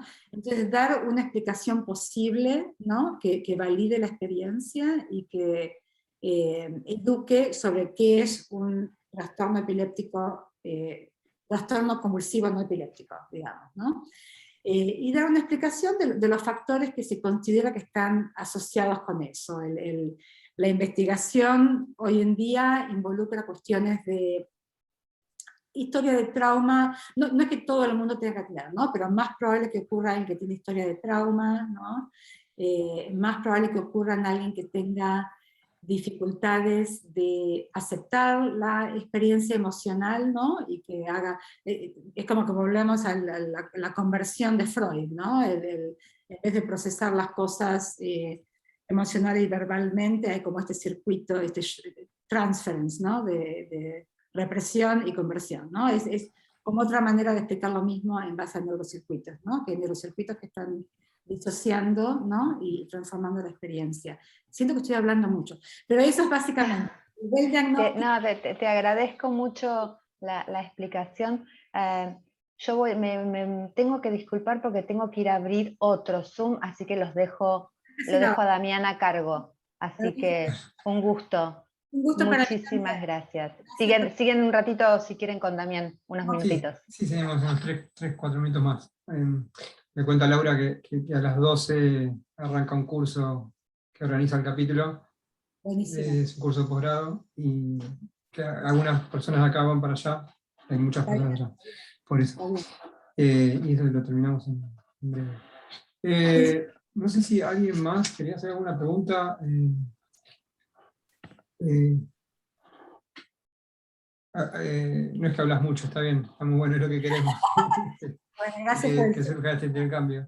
Les quiero agarrar un par de minutos para agradecerles. Para mí es realmente un placer reconectarme, así que gracias por la invitación y por la conversación. Bueno, esto nos abre mucho la cabeza. Vos preguntabas cuánto acá en Argentina, nosotros como psiquiatras o en los medios donde trabajamos, pensamos, ¿no? en síntomas, en enfermedades neurológicas que puedan tener manifestaciones psiquiátricas. La verdad que eso depende mucho del ámbito, como decía Eduardo, qué sé yo, por ahí, en donde yo estoy, creo que lo pensamos poco haciendo una crítica, y es un hospital grande, con muchos internados, mucha consulta ambulatoria.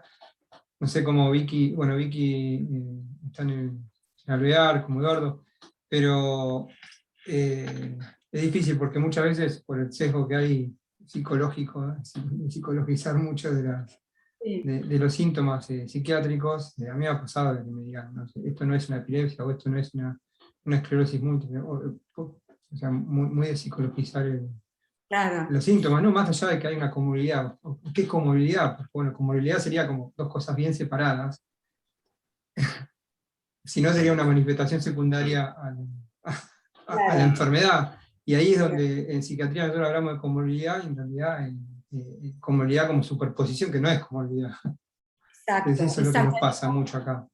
No como una intersección con influencia, sí, ese es otro tema, las distintas relaciones entre las dos, sí.